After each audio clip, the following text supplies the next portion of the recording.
Hello student, नमस्कार। मैं हूं विजय दिवाकर और आप देख रहे हैं हमारा यूट्यूब चैनल विजय दिवाकर में आप सभी का स्वागत है।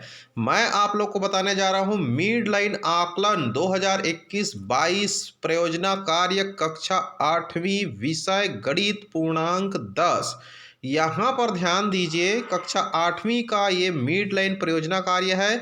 सभी सब्जेक्ट का परियोजना कार्य का आपको आंसर मिलेगा। ये एक प्रकार से एमआरआईटी परियोजना के अंतर्गत आता है। अब मैं आप लोग को बता दूं, यहाँ पर कक्षा 8वीं गणित का सबसे पहले आंसर, इसके बाद आप लोग को मिलेगा विज्ञान का, हिंदी, अंग्रेजी, संस्कृत, सारे सब्जेक्ट का 7वीं, 6वीं, 5वीं, चौथी हर क्लास का आप लोग को इस परियोजना का आंसर हमारी चैनल पर मिल जाएगा। तो चलिए शुरू करते हैं। प्रश्न पहला गणित का, विभिन्न त्रिज्या की वृत्ताकार तीन वस्तुएं लीजिए, ड्राइंग शीट पर इनसे वृत्त बनाइए, इनके परिधि और व्यास का मापन कर परिधि और व्यास के बीच अनुपात ज्ञात कीजिए। तो इसको कैसे बनाएंगे? यहाँ पर हम निम्न तीन वस्तुएं लेते हैं। पहला हमने लिया सीडी प्लेट, दूसरा लिया गोलाकार वृत्ताकार चांदा कहना चाहिए, और तीसरा लिया साइकिल का पहिया। सर्वप्रथम हम लोग क्या किए, सीडी प्लेट की परिधि और व्यास का मापन करते हैं जो निम्नानुसार है। सीडी प्लेट का मैंने बॉर्डर बना दिया। यहाँ पर इसकी त्रिज्या 6 सेंटीमीटर प्राप्त हुई, अर्थात इसका जो व्यास है वो 12 सेंटीमीटर निकल करके आया। तो हम सीडी प्लेट का जो व्यास है बराबर लिख दिए 2 गुणित त्रिज्या बराबर 2r बराबर 12 सेंटीमीटर, या सीडी प्लेट का व्यास AOB बराबर 12 सेंटीमीटर, या परिधि बराबर हम कहेंगे सूत्र है 2πr बराबर 2 गुणित पाई का मान 22/7 गुणित 6, अर्थात परिधि और व्यास का जो अनुपात है परिधि बटे व्यास बराबर 2 गुणित 22/7 गुणित 6 भागित 12। मतलब इसको सॉल्व करेंगे, 6 और 2 का गुणा करेंगे तो ये हो जाएगा 12। 22/7 गुणित 12/12 कट गया दोनों 12 तो मिल गया 22/7, जिसे पाई कहते हैं। ये है परिधि और व्यास का अनुपात। चलिए अब इसके बाद हम लोग साइकिल का पहिया ले लेते हैं। साइकिल का पहिया से भी हम लोग बना सकते हैं। चलिए सीडी प्लेट की परिधि की बात करते हैं। यहाँ पर सीडी प्लेट की परिधि को सबसे पहले मैं आप लोग को बता रहा हूँ। व्यास का मापन करते हैं जो निम्नानुसार है। ध्यान से देखिए, यहाँ पर सीडी प्लेट हमने लिया है, उसका मापन आप देख पा रहे होंगे स्क्रीन पर कि इस तरह से हमने सीडी प्लेट को लिया है। इस तरह से आप लोग को सीडी प्लेट लेना है, इसकी परिधि जो है निकालना है, और इसका व्यास जो है 12 सेंटीमीटर स्केल से मैंने मेज़र किया है, वो आप चित्र में ध्यान से देखे हैं।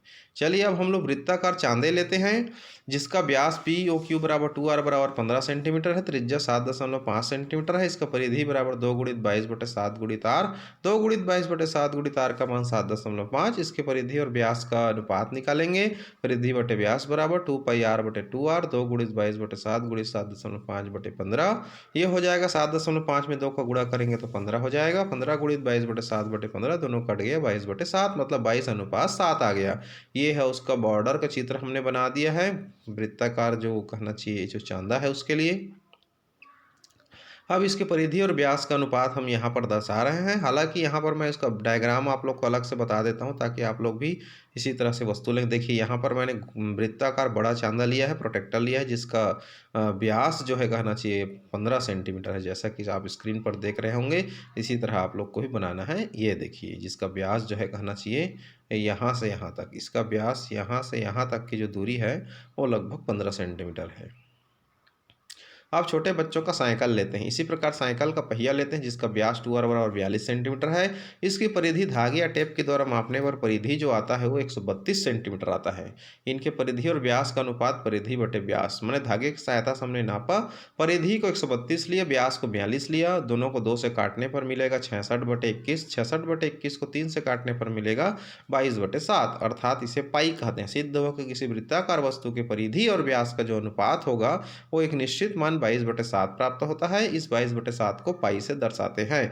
देखिए यहाँ पर साइकिल का हमने एक पहिया लिया था, और इस साइकिल के पहिया का हमने यहाँ पर कहना चाहिए परिधि निकाला। परिधि निकालने के लिए क्या किया मैंने, साइकिल के पहिया में जो रिंग है उस रिंग का जो आकार है कहना चाहिए उसको मैं यहाँ पर ले लिया था। जैसे कि लिए मैं यहाँ पर इसका अलग से मैं अलग कलर में आप लोग को निकाल के बता रहा हूँ। जैसे कि आप देख पा रहे होंगे स्क्रीन पर, ये जो परिधि है इसको मैं रस्सी की सहायता से मैंने इसका नाप लिया टेप के द्वारा, और नाप करके मैंने इसका परिधि निकाला था।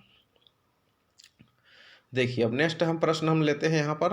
नेक्स्ट प्रश्न में आप लोग आइए। ड्राइंग शीट पर रूलर की सहायता से समांतर रेखा का एक युग्म खींचिए जिसे एक तिर्यक रेखा प्रतिच्छेद करे। इन रेखाओं से बने हुए कोणों की माप करें और निम्न को सत्यापित करें। संगत कोणों के युग्म बराबर होते हैं। दूसरा है सेकांतर अंतः कोणों के युग्म बराबर होते हैं। तिर्यक रेखा के एक ही ओर के अंतः कोणों के युग्म संपूरक होते हैं। तो यहाँ पर सबसे पहले देखिए, चित्र में पीसी समांतर एम आर है, एडी एक तिर्यक छेदी रेखा है, जैसा कि आप चित्र में देख रहे हैं। सेम वैसी चित्र आप लोग को बनाना है जैसा आप चित्र में देख पा रहे होंगे स्क्रीन पर। ये ऐसा चित्र आप लोग अच्छे से बना लीजिए। यहाँ पर पीसी समांतर एम आर है और ए से लेकर डी तक जो है कहना चाहिए तिर्यक छेदी रेखा है। तो यहाँ पर ये दोनों जो है समांतर रेखा है और ये इसका तिर्यक छेदी रेखा है मान के चलिए। तो इसको कैसे बनाएंगे, ये इसका यहाँ से लेकर यहाँ तक तिर्यक छेदी रेखा है। अब इस तिर्यक छेदी रेखा में ये संगत कोण है, तो इसका संगत कोण ये भी है, इसका संगत कोण ये है, इसका संगत कोण ये है कहना चाहिए। ठीक, अब यहाँ पर अगर ध्यान देंगे तो इस कोण के बराबर ये वाली जो कोण है इसके बराबर ये होगा। दोनों 60 अंश का मापने पर आया। ये 120 का है तो ये भी 120 का होगा। अच्छा, नेक्स्ट बात ये है कि एक ही ओर के अंतः कोणों का योग की अगर हम बात करें यहाँ पर, तो एक ही ओर के जो कोण है अंतः कोण, जैसे के लिए अगर हम यहाँ पर ये हो गया 120 और ये आपका 60, दोनों का योगफल 180 अंश आ जाती है। देखिए यहाँ पर उसको हमने चित्र में वर्णन किया है। यहाँ पर पीसी समांतर एम आर समांतर रेखा है, एडी तिर्यक छेदी रेखा है जो समांतर रेखा को बिंदु बी और क्यू पर प्रतिच्छेद करती है। संगत कोणों के युग्म बराबर होते हैं, जैसा मैंने स्क्रीन पर बताया चित्र उस हिसाब से आप बनाइए और इसको पूरा पूरा आप उतार दीजिए। तो यहाँ पर कोण ए बी सी बराबर कोण बी क्यू आर बराबर 60 अंश हो जाएगा। इसी तरह से आप जैसा देख रहे हैं चित्र पर सभी संगत कोण को आप लिख दीजिए। सत्यापित हो गया। एकांतर अंतः कोणों के युग्म बराबर होते हैं, तो कोण पी बी क्यू बराबर कोण बी क्यू आर बराबर 60 अंश, मतलब ये बिल्कुल एकांतर अंतः कोणों के युग्म हो गया। सभी एकांतर अंतः कोणों के युग्म को आप लिख दीजिए। सत्यापित हो गया। तिर्यक रेखा के एक ही ओर के अंतः कोणों के युग्म संपूरक होते हैं, अर्थात इनका योग 180 होता है। तो हम यहाँ पर एक ही ओर के अंतः कोण ले सकते हैं। यहाँ पर चाहें तो या तो रेखा के दोनों तरफ का ले सकते हैं। तो यहाँ पर हमने एक ही ओर के अंतः कोण में आपको हम ये बता रहे हैं, ये हमने लिया है। आप ध्यान से देखिए, कोण सी बी क्यू प्लस कोण आपका B Q R equal to 180 या कोण 6 धन कोण 3 बराबर 180, 120 धन 60 बराबर 180 मैंने सत्यापित हो गया। इसी प्रकार आप और भी अन्य एकांतर अंतः कोण या एक ही ओर के अंतः कोणों का योगफल निकालेंगे तो 180 आएगा, मैंने सत्यापित हो जाती है। प्रश्न तीसरा है, विद्यार्थी सुविधानुसार अपने अंग्रेजी पाठ्य पुस्तक से किसी पेज से एक पैराग्राफ चुने और उस पैराग्राफ पर आए हुए स्वरों ए ई आई ओ यू को टैली चिन्ह का प्रयोग करते हुए बारंबारता सारणी बनाइए। प्राप्त आंकड़ों को दंड आलेख से निरूपित कीजिए। तो यहाँ पर अंग्रेजी पुस्तक किसी पाठ लेसन से एक पैराग्राफ निम्नानुसार लेते हैं। देखिए यहाँ पर मैंने पैराग्राफ लिया। It is an electronic device for calculating with number calculator. It is an instrument to find direction with a needle that always point to the north compass. It is an instrument to be used for measuring body temperature thermometer. तो यहाँ पर आप ध्यान से देखिए, आई जो है ये स्वर है, ए स्वर है, ए स्वर है, आई स्वर है, यू स्वर है, ई स्वर है, ओ स्वर है, आई स्वर है। तो ए ई आई ओ कितने बार आया है उसके हिसाब से सवाल बनेगा। तो यहाँ पर ए जो आया है 10 बार आया है, ई जो आया है ये आपको 19 बार आया है, आई 15 बार, ओ 7 बार और यू जो है 8 बार आया है। अब इसका हम लोग क्या करेंगे, टेली सारणी बनाएंगे। तो टेली बारंबारता सारणी जब हम इसका बनाते हैं तो यहाँ पर स्वर लिख दिए, बारंबारता लिख दिया, टेली चिन्ह लिख दिया। ए 10 बार आया है तो इसके लिए हम लोग को क्या करना है, 10 लाइन बनाना है। कैसे 10 लाइन बनाना है, देखिए 10 के लिए 1 2 3 4 5 6 7 8 9 10 ऐसा बनाना है आपको। तो ऐसे ही मैंने 19 के लिए बनाया, आई 15 है 15 के लिए बनाया, ओ के लिए बनाया 7 के लिए बनाया, 8 के लिए बनाया, 59 आया तो 59 के लिए हमने बना दिए यहाँ पर। अब इसका मैं यहाँ पर दंड आलेख बता रहा हूँ आपको स्क्रीन पर कैसे मैंने दंड आलेख बनाया है। सेम वैसे ही आप लोग को दंड आलेख बनाना है जैसा कि आप चित्र में देख पा रहे होंगे। सेम इसी तरह से आप दंड आलेख बना दीजिए। बिल्कुल सही आंसर है, 100% नंबर मिलेगा प्यारे बच्चों। तो यहाँ पर इस तरह से आपको दंड आलेख तैयार करना है जैसा कि आप स्क्रीन पर देख रहे हैं। स्वर को इस तरह से एक्स एक्सिस में ले लिया, बारंबारता जो इसकी संख्या को हमने वाई एक्सिस में ले लिया, उसके बाद हमने इसका ग्राफ खींच दिया। अब इसके बाद प्रश्न चौथा आ जाती है, एक वर्गाकार कागज लीजिए जिसकी भुजा की लंबाई को ए से नामांकित कीजिए तथा क्षेत्रफल ज्ञात कीजिए।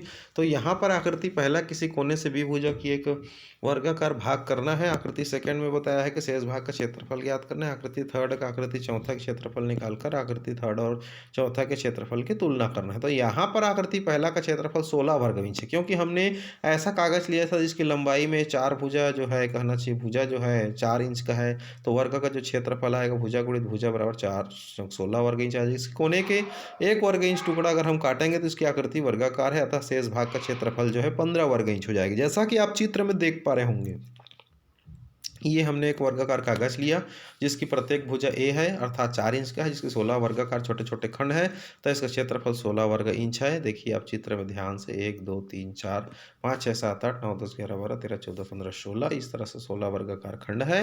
अब इसमें से हमने एक को काट भी देंगे अगर, तो यहाँ पर इसकी जो क्षेत्रफल है काटने के बाद, देखिए यहाँ पर ये जो कोना है यहाँ पर कब क्षेत्रफल निकल गया, तो निकलने से जो बाकी शेषफल है वो 15 वर्ग कहना चाहिए इकाई हो जाती है, 15 वर्ग इंच की इकाई हो जाती है। तो इस तरह से हमने ये कंपेयर कर लिया कहना चाहिए। अगर इसको हम जोड़ देंगे तो उसका पूरा टोटल क्षेत्रफल 16 वर्ग इंच हो जाएगी कहना चाहिए, क्योंकि यहाँ पर ये जो टुकड़ा निकला है इस भाग से निकला है जो कि 1 वर्ग इंच है।